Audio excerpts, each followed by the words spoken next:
Tahoe's transmission put back in, everything put back, all the fluids in it. This is the first time I've done a full rebuild on a transmission. Let's see if I did it right and saved us a ton of money. Screw using a jack when you got a forklift. Just lift it right up.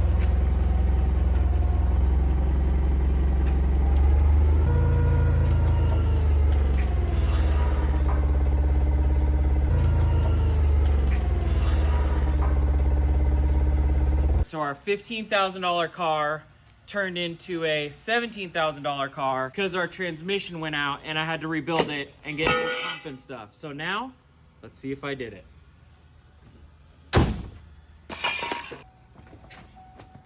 All right, moment of truth. Let's